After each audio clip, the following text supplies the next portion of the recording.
Hi, everyone.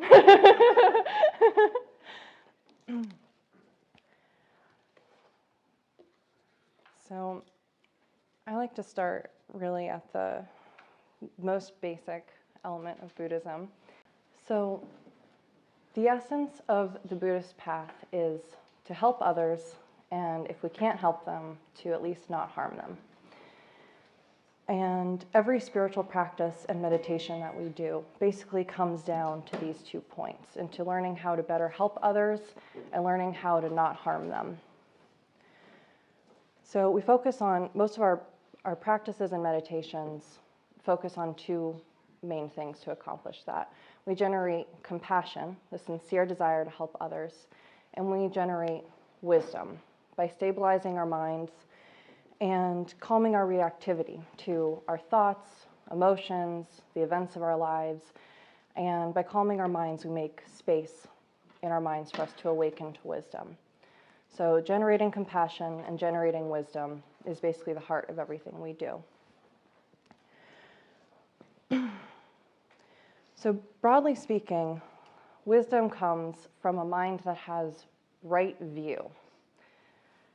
Does anyone know what right view is? It's kind of it's not a phrase that we hear a lot. So view is basically the way we're looking at things, right? It's the lens through which we're looking at the world.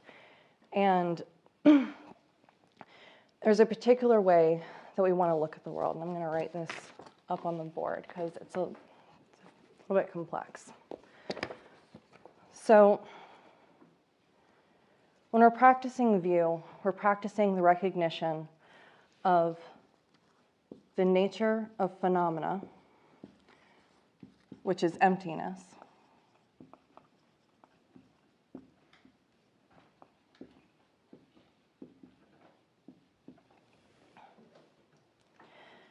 And recognition of cause and effect relationships. I'm sorry for my awful writing here.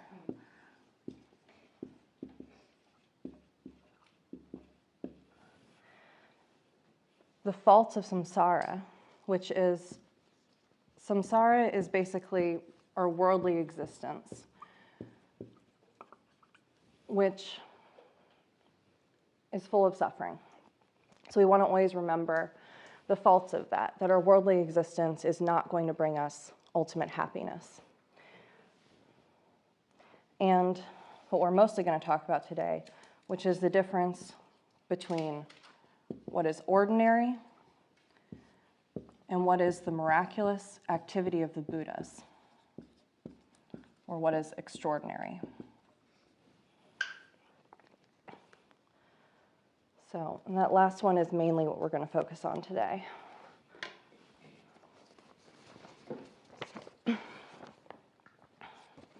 I don't know if anyone can read what I just wrote up there, but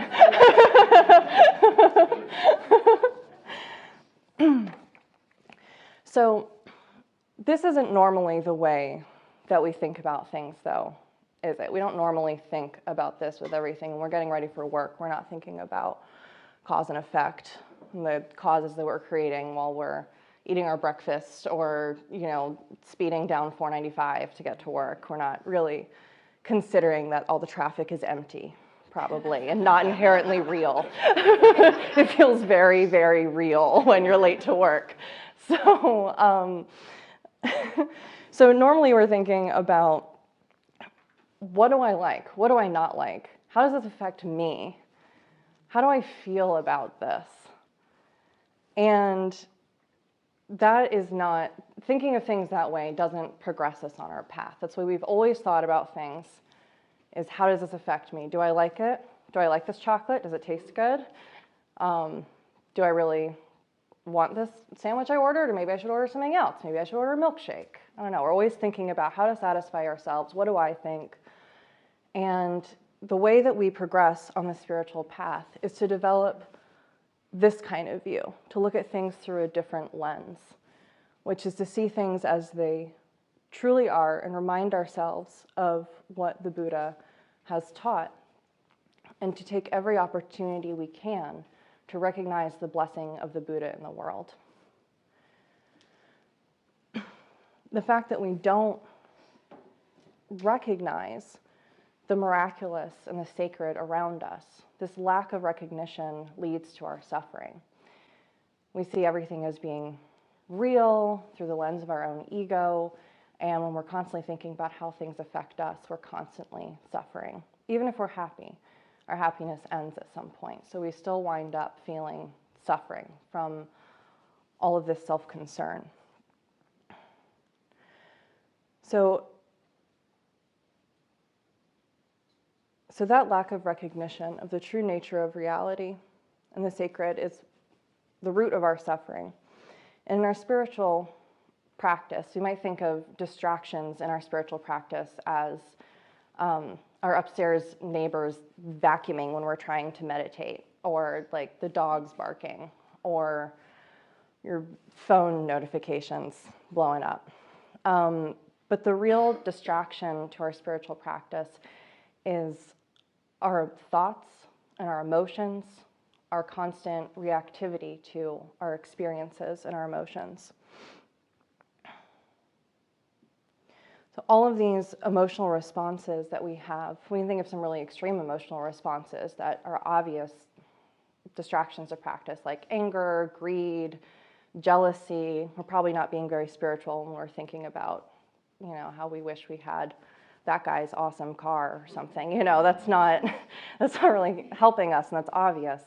But our emotional reactions happen more subtle ways too, and that can be just being a little spaced out, or you have a bad day at work and you're just kind of stressed and worked up from it, and that's going to be an impediment.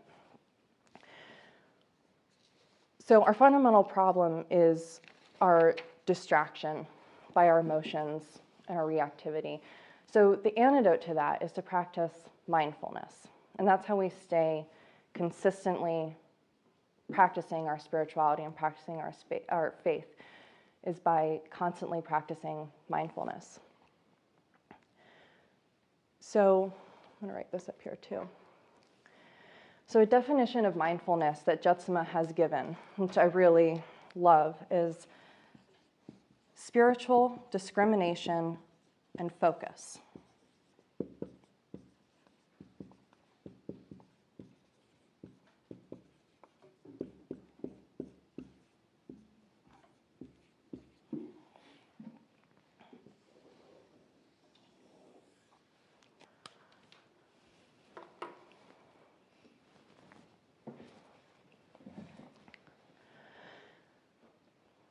So the way we practice mindfulness, the spiritual discrimination and focus, is by constantly recognizing and discriminating what is ordinary from what is extraordinary. And in everything we do, we should try to raise up what is extraordinary above the realm of ordinary. So there are many methods to practice mindfulness, and I took most of this talk. I'm covering material that Jetsama taught in her mindfulness workshops, but there's so many aspects to mindfulness, and it's such a core part of practice that this is really just the tip of the iceberg when it comes to mindfulness, and I'm mostly going to focus on ways that we can incorporate this in our experience right now and in our everyday life. But mindfulness is something that you'll continue to learn about in your spiritual practices on so many different dimensions as you go. So basically, whenever we see the sacred, it's an opportunity for us to practice this spiritual discrimination and focus. It's an opportunity for us to recognize the sacred. So one of the first ways you can do this is with the books that are in front of us. So we practice mindfulness of our texts and images. That's a very key part of mindfulness.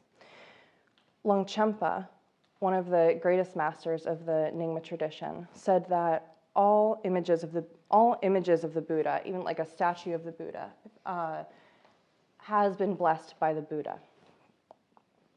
And it should be thought of as a manifestation of the Buddha. Simply because it has the Buddha's form, it has been blessed by the Buddha and is not separate. then from the Buddha. We should see it as the Buddha himself.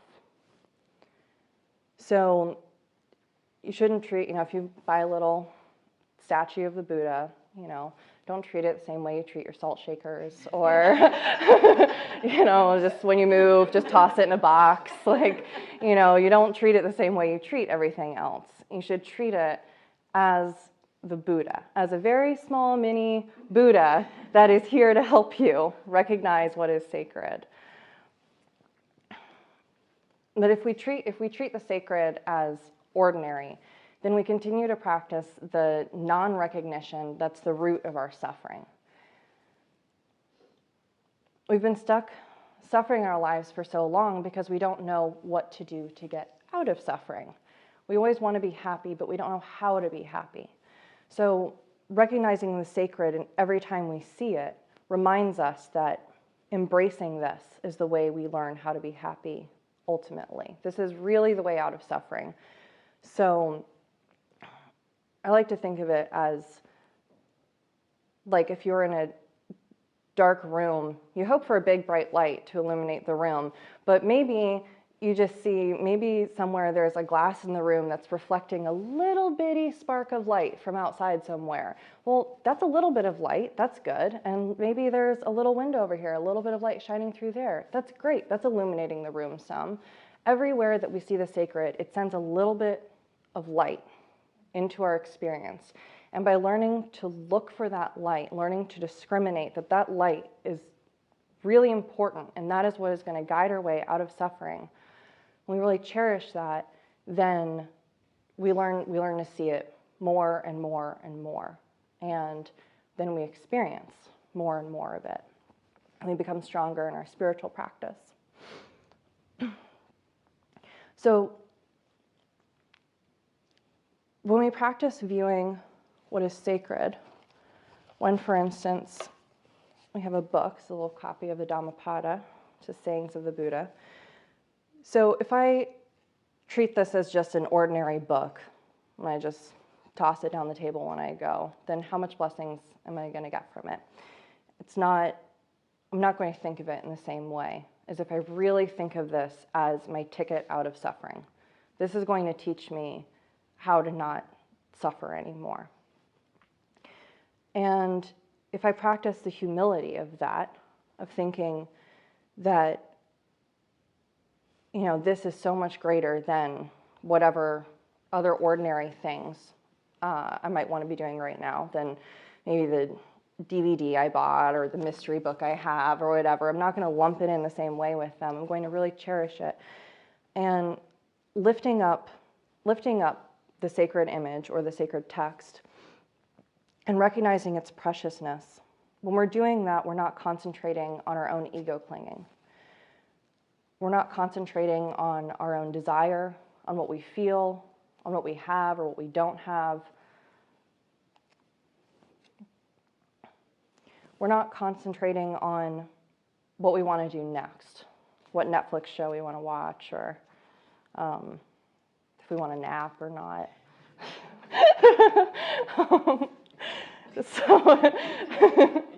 So actually, even in that moment of recognition, you're not suffering the way you are in your everyday life. For a split second, you are not suffering in that way because you're not thinking of yourself. You're thinking of what is sacred. And so even just in that small moment, you're alleviating some suffering. So practicing mindfulness in our regard to our teachers, our texts, and our images teaches us not to be lazy in our minds. And by reminding ourselves constantly, then we don't forget what is precious.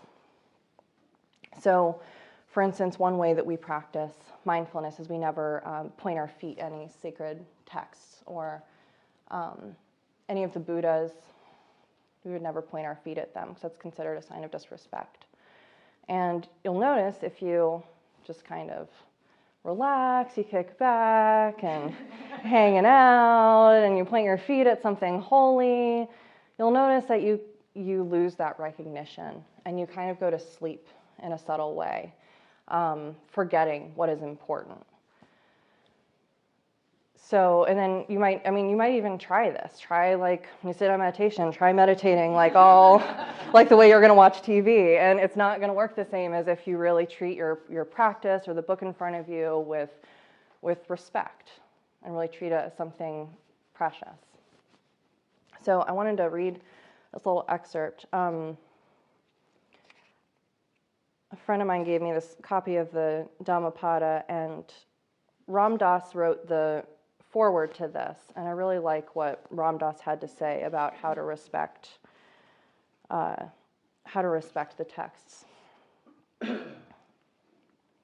He says, "Is it sufficient preparation, having purchased this book, to sit in a comfortable chair, to make your reading light ready, and then to peruse this volume as you would a weekly magazine or novel, or perhaps slightly more slowly, as though it were a book of poetry?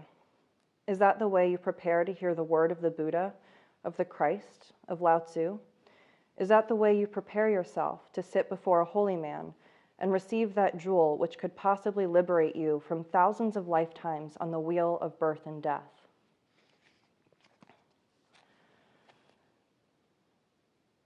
So if this book was the Buddha himself sitting in front of us, and we knew his teachings were going to liberate us from the cycle of birth and death, how would we respect this book? How would we approach it?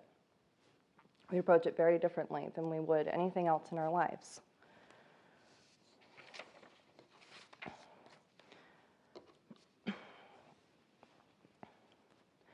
So part of that is we always lift up our Dharma texts. We would never, we'd never put them like beneath our chair when we sit. We never step over them. Even just something slight, you might think, maybe you're practicing and you have your books laid out in front of you and you want to reach for something over here. So you're just going to reach over those books like that. Well, imagine if that was the Buddha sitting in front of you. Would you just like reach over his lap to just grab something? Just like, hey, excuse me, sorry. I dropped my incense right there. Can you scoot a little bit? I think you're sitting on it. You wouldn't do that.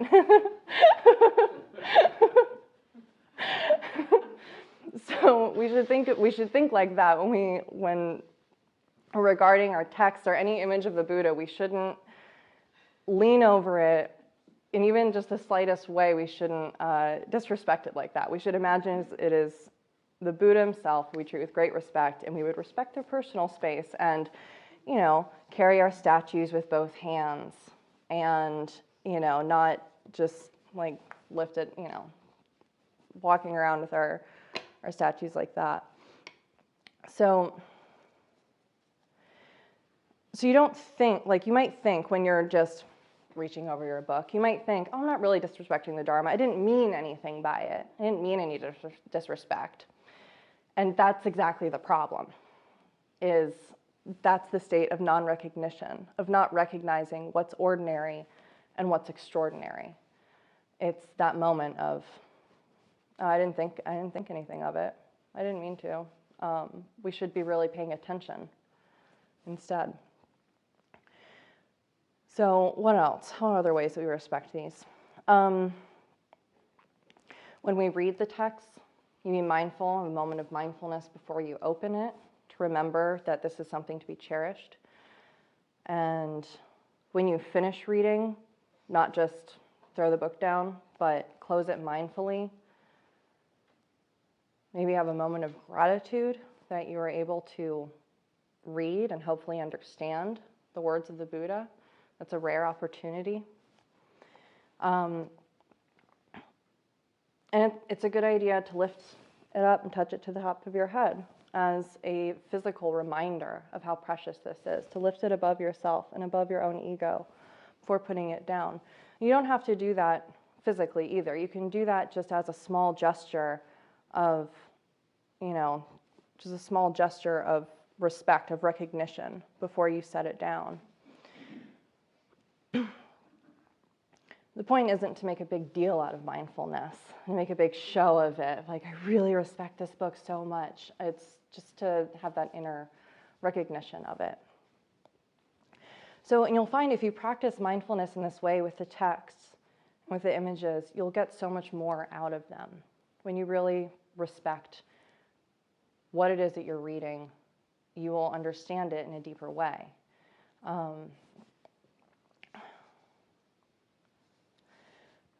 So another aspect of mindfulness I want to talk about is the mindfulness of our teachers, of our lamas and our gurus. So usually we have a throne in here, but we don't. So maybe we can imagine a really nice, elaborate throne over here, because I was going to use that as a visual aid. But so we can imagine it. So our guru or our lama is our spiritual guide. So if we think of the suffering of worldly life as our sickness, our ignorance of what is true and what is sacred as our sickness, then the Dharma, which is the Buddhist teachings, is the medicine that will make us feel better. And our guru is the doctor that will tell us how to administer the medicine so that we get better as fast as possible. So we want to be very mindful of them. You want to listen to what your doctor has to say. When you're in the hospital, you want to listen to what your doctor has to say. You want to follow their instructions. So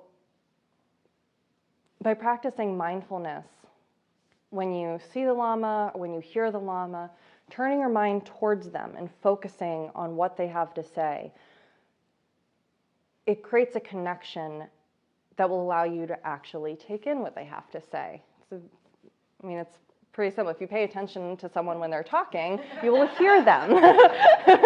It's really simple, but we don't always do that. We don't always pay attention. And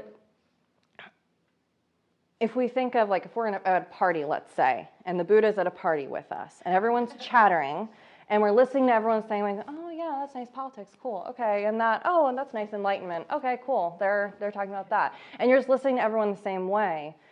You're not going to get anything out of what the Buddha's saying. There's not going to be a blessing in that because you're not paying attention to it and regarding it as something special and something, something to take in. So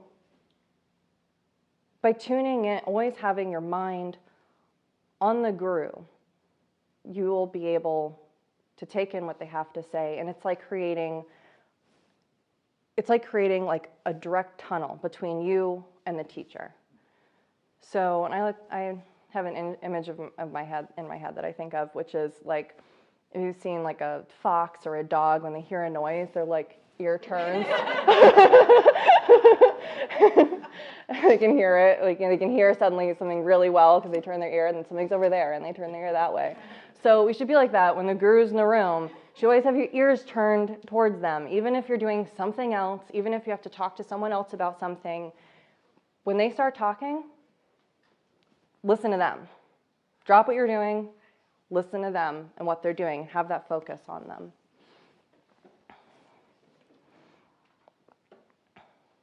So in the throne, I was going to mention before about the throne, is our nice imaginary throne here. So our teachers sit on a throne when they teach, not because we think they're really cool and, we just like having big fancy chairs. The throne teaches us to lift them up. It's a physical reminder to us as the students to lift them up and respect them, and that this is not ordinary speech. This is not just ordinary blah, blah, blah, not just, not gossip, it's not whatever's in the news, it's something really extraordinary. And so we have that physical reminder to lift them up.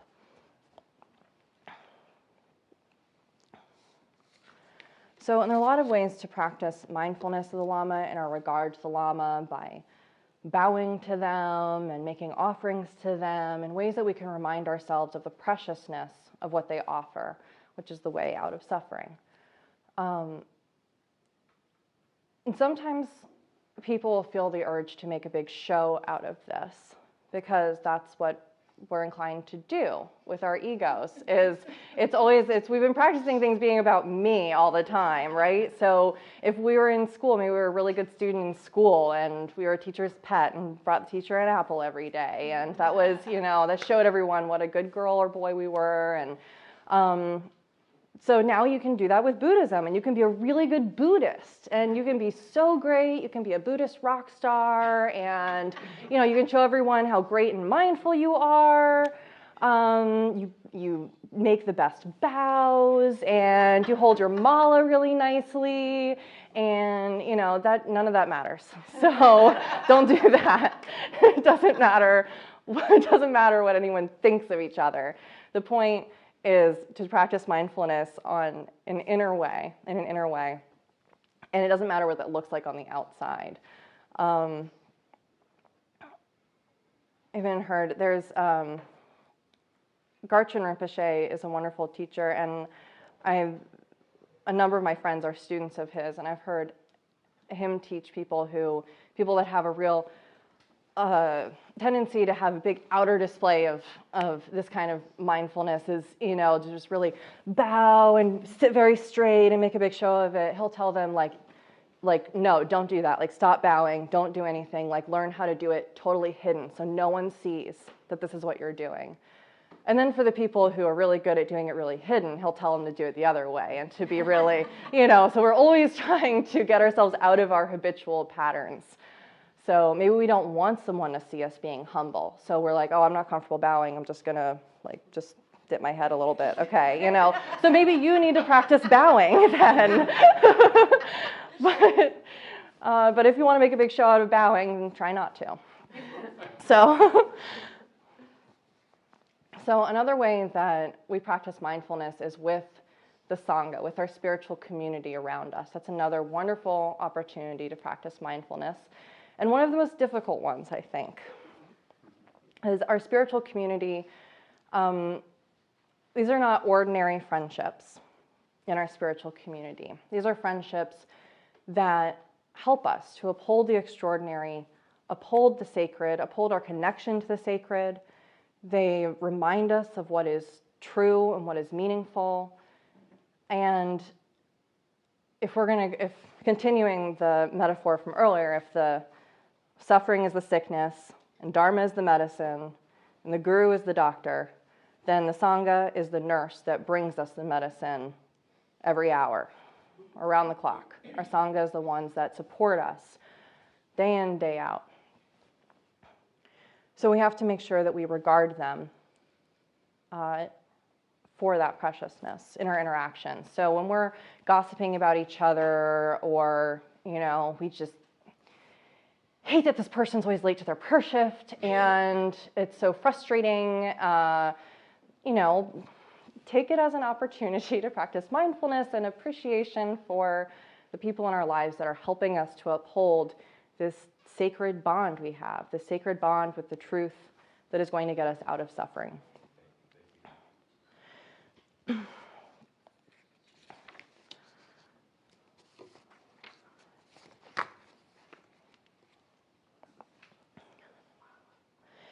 So that's some of the ways that we can practice mindfulness here at the temple in particular. So now if we think about practicing mindfulness in our daily life when we leave the temple, why would we do that? Why would we, we meditated, right? We did a meditation, we're done for the day. We meditated for 20 minutes or an hour, maybe we said some mantra. That's pretty good. We can go have a drink now or go take a nap. But it doesn't work that way. We've been practicing this state of non-recognition that is causing us to suffer for so long. And just like the law of physics, it says that, it takes an equal and opposite force to turn a force around. If a force is going this way, it takes an equal and opposite force to change that direction. So if you think about how many days in your life, you're just counting up all the days in your life that you haven't been practicing mindfulness of what is sacred day in and day out, every second, then how many minutes are you going to need to spend practicing mindfulness to turn that train around? You're going to need to spend a lot of time doing that. So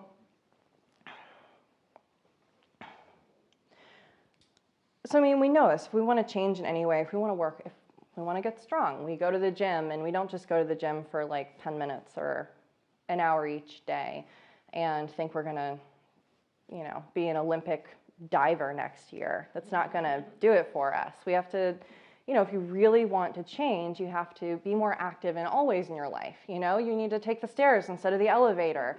And, you park far away from the grocery store so you can walk, for longer. You think of these ways to fit it in to your life so that you're always doing something to make yourself stronger and more active. If you really wanted to change your health, like you would do something like that. So if we really want to change our minds, we have to do the same things, and we have to think of how we can make an effort to fit that mindfulness into our daily experience.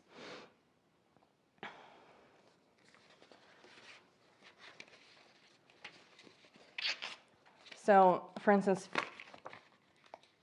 I had a friend that wanted to quit smoking a long time ago, and she realized that she had a ritual of smoking when there was a smoke break at work. Everyone got up and took a smoke break, and so she wanted to get up and take a smoke break. It made it really difficult for her to stop smoking because she was constantly caught up in this habit.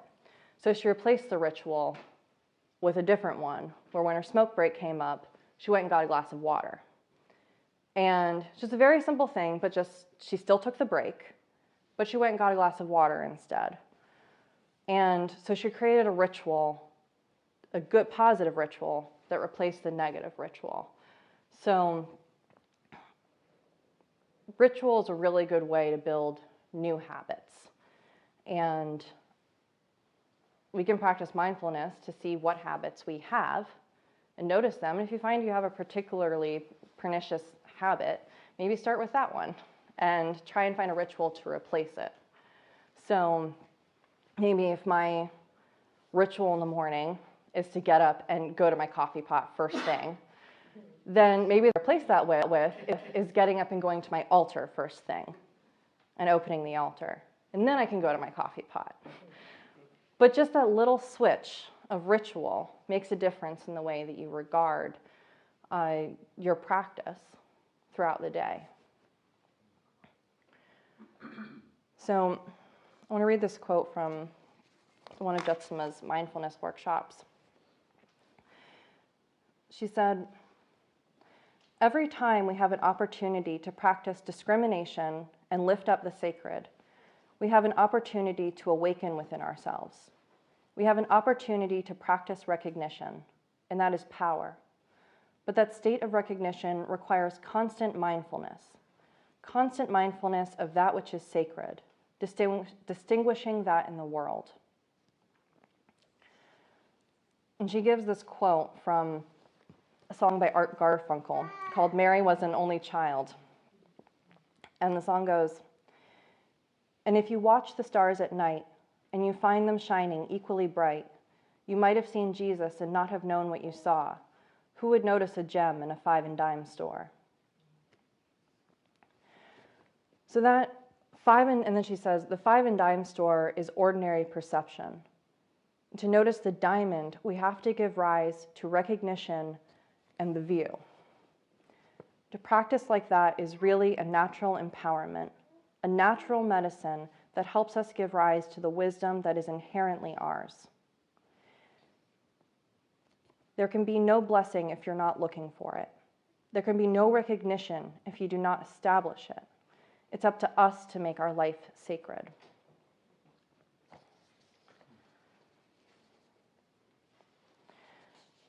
So, one way we can bring the sacredness into our life is by having an altar in our home.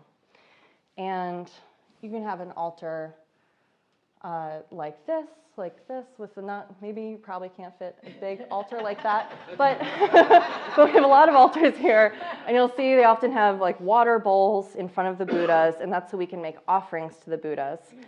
And having, so when you open the altar in the morning, you fill the water bowls up, and at night you empty the water bowls. And this is a daily practice you can do to remind yourself of what is sacred and to make offerings to it. And that practice of offering the water bowls actually it comes from an Indian tradition of how you treat guests when they come to your home. The traditional water bowls, the water is actually representative of the offerings that are on this altar here, which is water for drinking, water for bathing, probably going to get the order wrong of this, music to listen to, food to eat, what else do we have? Perfume, flowers, light, music, incense. Yeah. So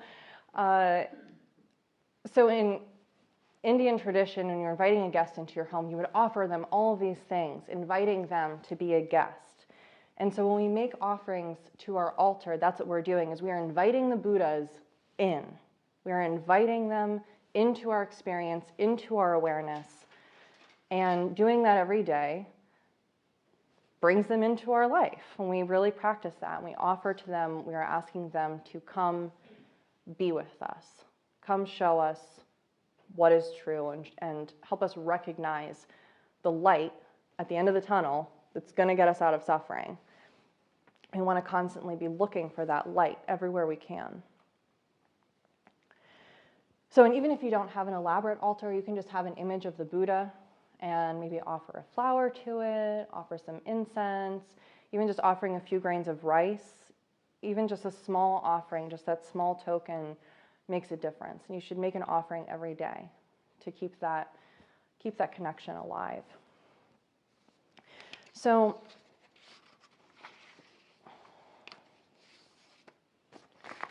another way we can practice mindfulness in our daily life is we don't just have to offer things to our altars in that one place and time. We can make offerings every moment of every day.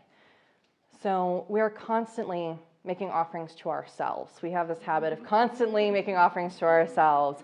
I offer myself coffee. I offer myself cereal. I offer myself a nice shower and some nice clothes and, a nice bed and maybe a Netflix subscription.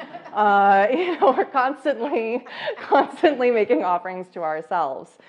So when everything we see and experience, even if it's not ours, even if we go for a walk and we see a nice tree, we grasp onto that experience of seeing that beautiful tree and we take it as ours. Now I have this nice memory. Oh, sorry, Aileen, hitting my mic. We take this nice experience and we hold it as being ours. And I had this wonderful experience today. It made me feel so good, and it's all about me. So we can replace that habit and that ritual we have of offering to ourselves, and we can turn it around by offering everything in our experience to the Buddhas. So when we see a beautiful field of flowers, we can make a quick offering, just a simple visualization of offering the flowers up to the Buddhas. If you know how to do the mandala offering, you can do a mandala offering and say a mandala prayer. But you can even just do it as, just a little visualization of yourself, of offering what you see or what you hear or what you taste to the Buddhas. And at first it might feel a little bit clunky because you might be saying, like, I offer this to the Buddhas. I offer this to the Buddhas. Oh, I got this book. I offer this to the Buddhas. I poured myself some water. I offer this to the Buddhas. And it might feel kind of clunky, but after a while you get used to it and you can start to do it in a really subtle way, just a quiet way of thinking. For instance, when you taste something that you're eating, just offering the experience of that taste to the Buddhas. And so eventually there won't even be that pause of like, this is good. Oh, I should offer it. Like eventually you'll weed out that pause and you'll get really good at it, and you'll naturally just be considering that everything you are tasting and seeing and experience is actually, it just goes straight to the Buddhas. So that's the ideal. And then in that way, we can always be practicing. So even if we don't have time to sit down on our cushion for very long, which in America, there's usually not a whole lot of time to sit down on our cushion. So it's good that we can practice this way, because this way we can practice 24/7. We always have an opportunity to do this. I really liked, there's a retreat center that we have up in the Palio Retreat Center in New York State. And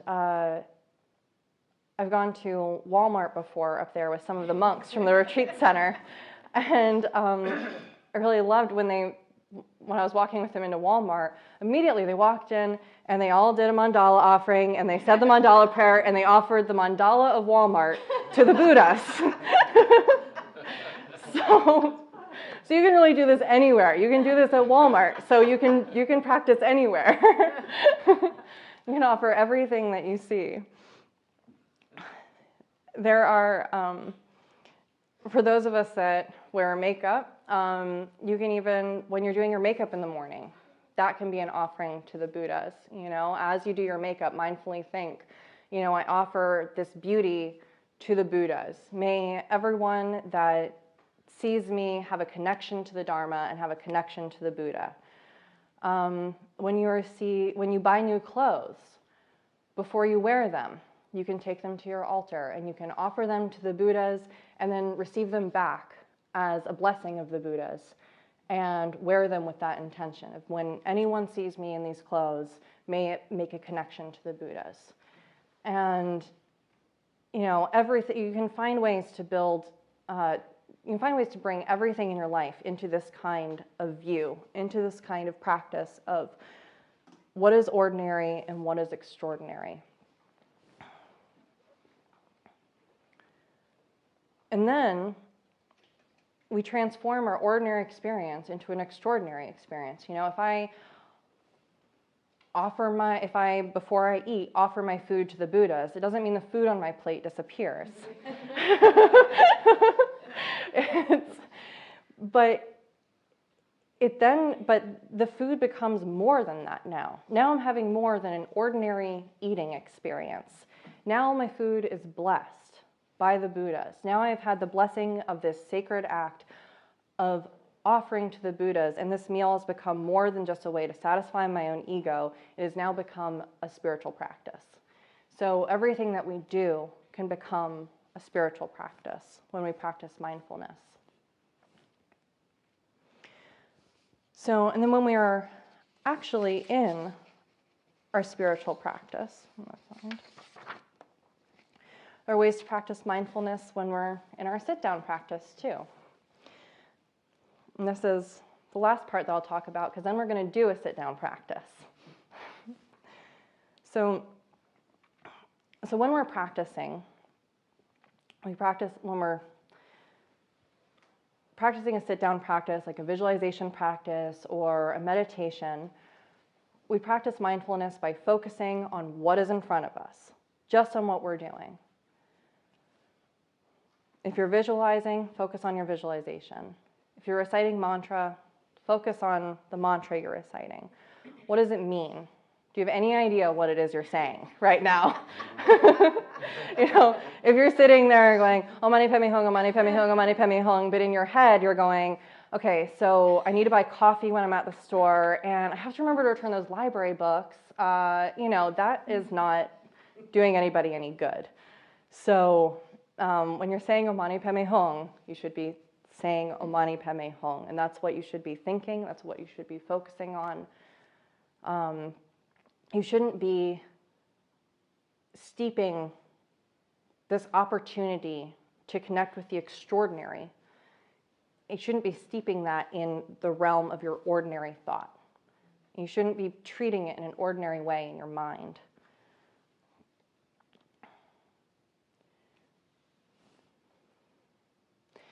So Gyaltsen Rinpoche, who's one of our root teachers here, he gave a teaching recently at the end of the year. We just had Losar, which is the new year.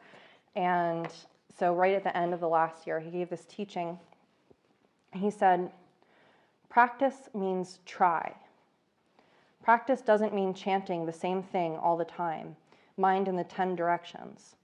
It means getting more and more familiar with more and more focus, more and more clear, more and more soft, more and more open, more and more qualities coming out, room there for them. More and more the 5 poisons you can let be, let calm. More and more your poisons becoming no big deal. You can drop them. More and more qualities blossoming. No big deal, naturally coming.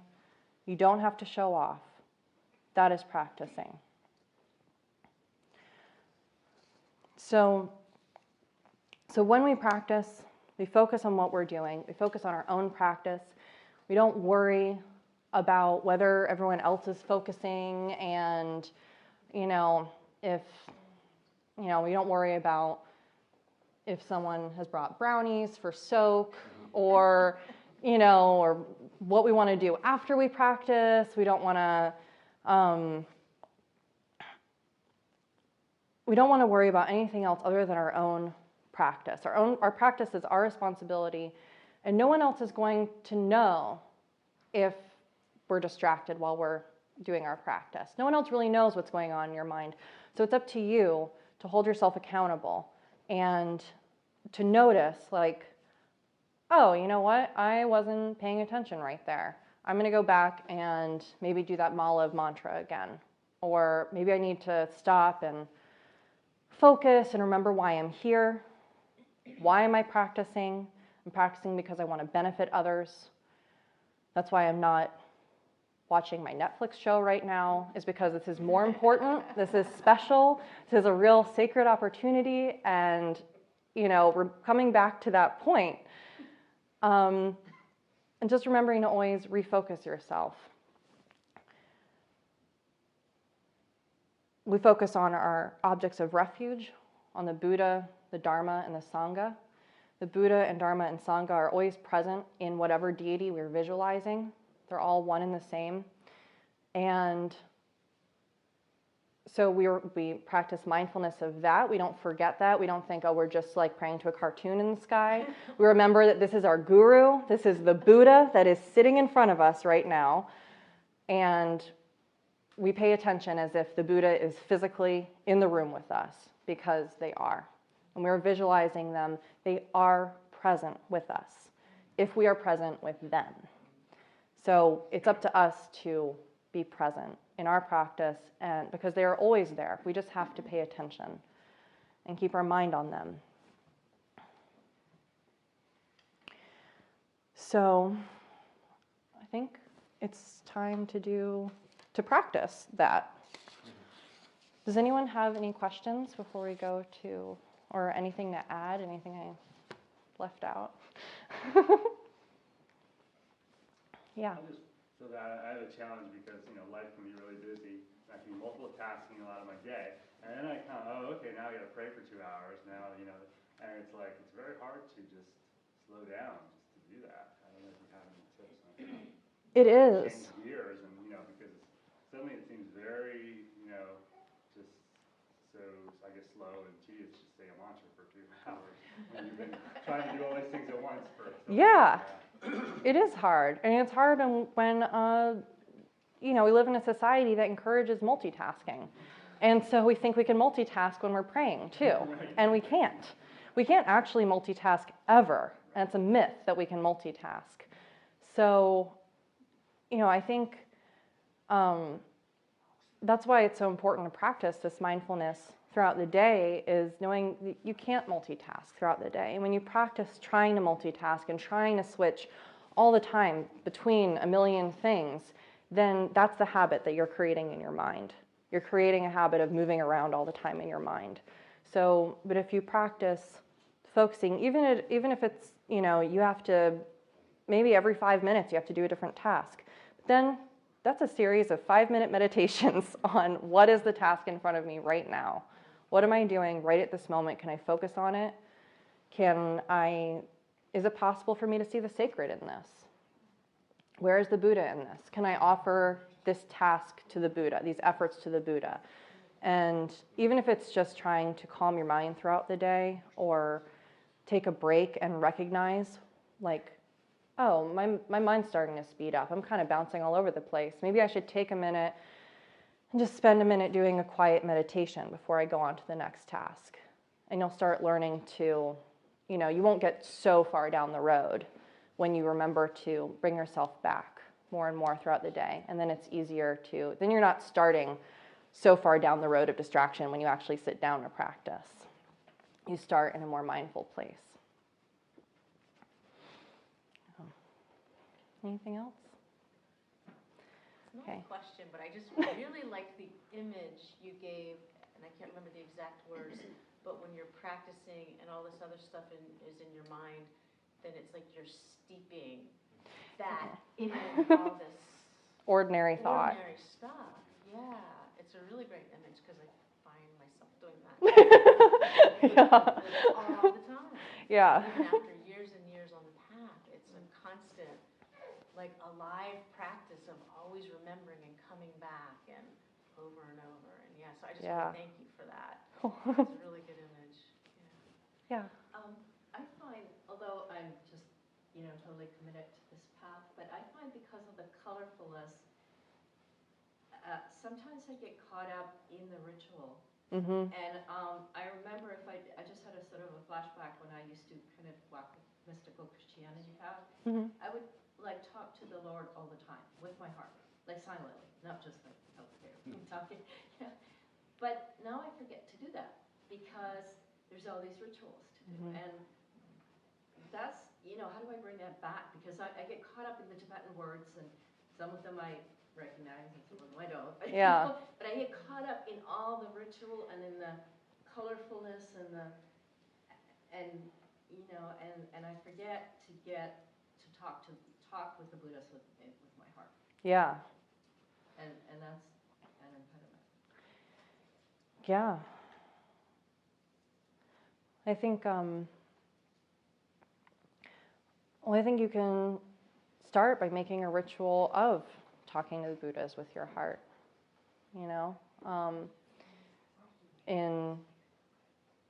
It's a good idea to make a prayer of intention in the morning to dedicate the good deeds you did at the end of the day and think about what you could have done better.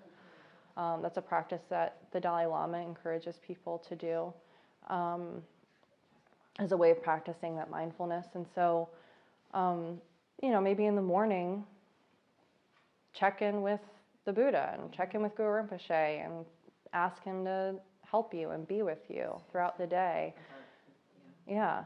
It can help to place reminders sometimes too.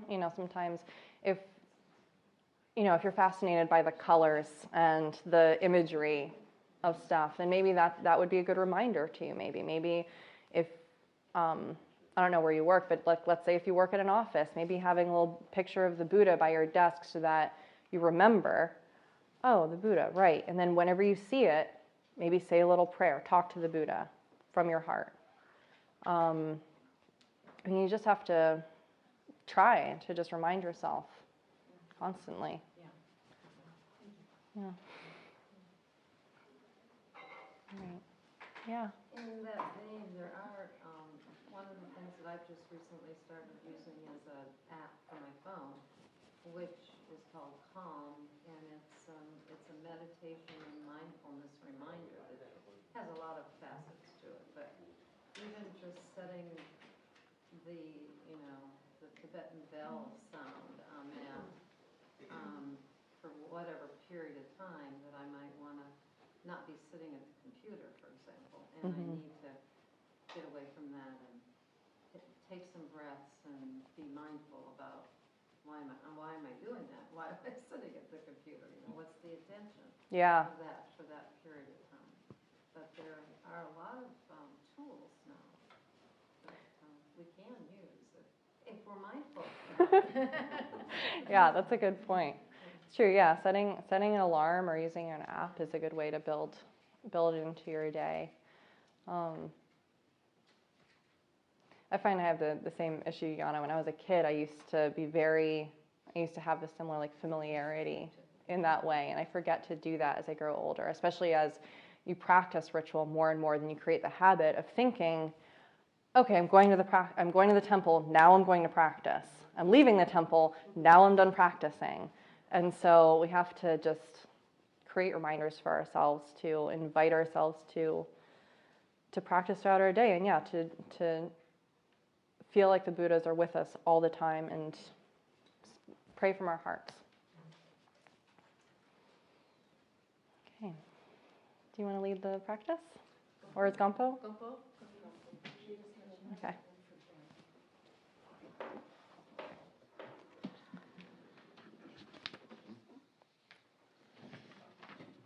So will we just chant through the... Yeah, so what we're doing is we're chanting a practice called Avalokiteshvara in 6 rounds. It's a practice of compassion. It is a traditional Tibetan practice.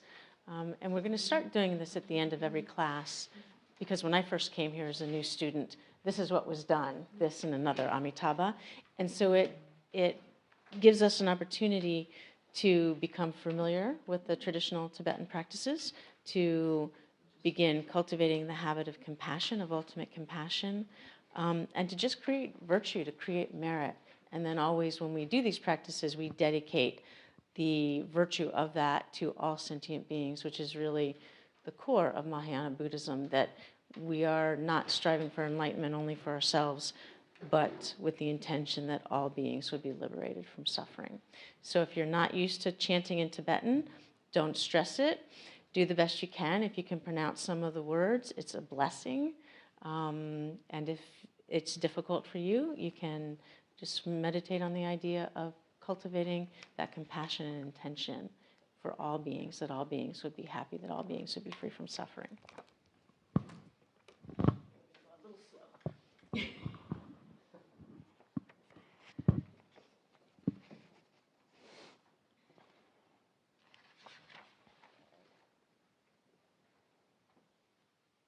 Okay, so in the middle of this practice is when we actually take a few minutes and focus on the mantra. So we chant before, and then we focus on the mantra, then there's a closing part to the practice. And right before the mantra, we will skip from Tibetan to English, because it's accessible that way to understand the visualization, I think.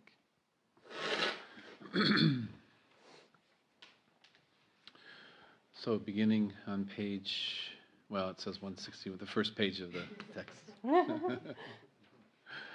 Rane tuje chenpo ni karpo shakshik shashipa traja tenwa pema zen kiltru ratna dagyegen pema dewa den la zugo mani peme un lai jinen wanjut ga shakshik shashi chajadan Pewa pema dewa ten kilmo trugi shubhasam om om swaha lame jintem wanchu chang shakchik chashi chajardang gosha pema dewa ten kilmo trugi shubhasam om swaha Miye jenten wanchu tra shakshik shashi chajardang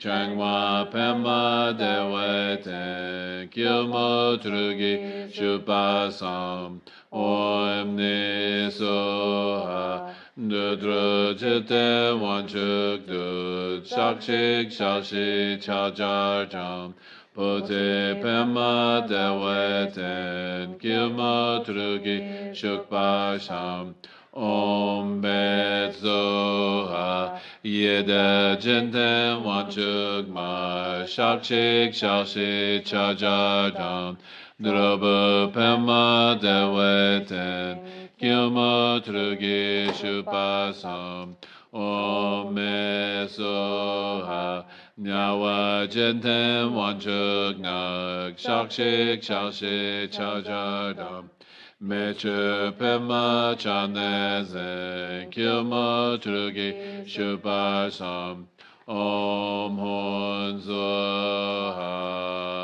Deta tuje chembo dungi Tsowa tuka dawa dranri yegrik Drugi korwa kodrugi tuka omzok Yedru rare la yedrugi korwa du.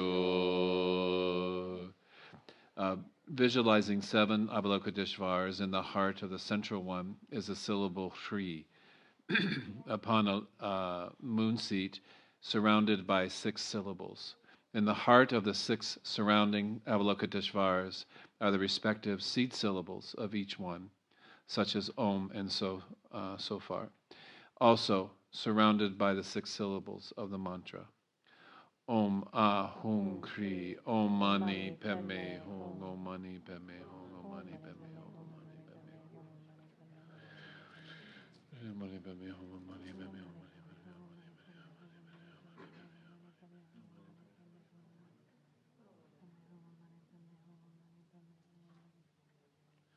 Om Mani Padme Hum.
Om Mani Padme Hum, Hri Zane Nime Tuje Chenpo Shin Me Shin Gawa Gyuma Tabu Su Nazin Dapa Zen Me Pa Ngan Choda Rajo Drapa Rajam Sing Tuje Chenpo Shin Na Chupalu Om Ahum Hri Om Mani Padme Hum Hri Nata Nime Tuje Chenpo Ku Tokze Ngawa Chadu Tabu So Najen Topa Jatso Chenpo Ngan Nata Ranja Dapa Rajan Chu Tuje Chenpo Kula Chasa Tu Om Ahum Hri Om Mani Padme Hum Hri Dato Jime Tuje Chenpo Su Tozen Dapa Trache Tabu Su Dakchen Tomba Jedu Me Na Dadra Ranjo Dapa Ranje Su Tuje Chenpo Sunla Chasa Tud Om Ahum Hri Om Mani Padme Hum Hri Sada Zeme Tuje Chenpo Tu Toshin Sawa Jatsu Tabu So Sazen Topa Naka Tabu Nga Salta Ranja Dapa Rajen Tu Tuje Chenpo Tula Chasa Tu Om Ahum Hri mani padme hum. Ri cha se sa shi chu je chenpa shing. Awa langa du je chenpa ku. Sat sa gyat gyat ye ge drupadra. Dada rani na to chupe se de tu ranja da parajano nasa tuje jembo la cha sa tu do ma hunri o mani peme ho. And then the dedication prayer on the back side. By this effort, may all sentient beings be free of suffering. May their minds be filled with the nectar of virtue. In this way, may all causes resulting in suffering be extinguished, and only the light of compassion shine throughout all realms. Thank you for coming today. Thank you. A few announcements? Yeah. Super quick.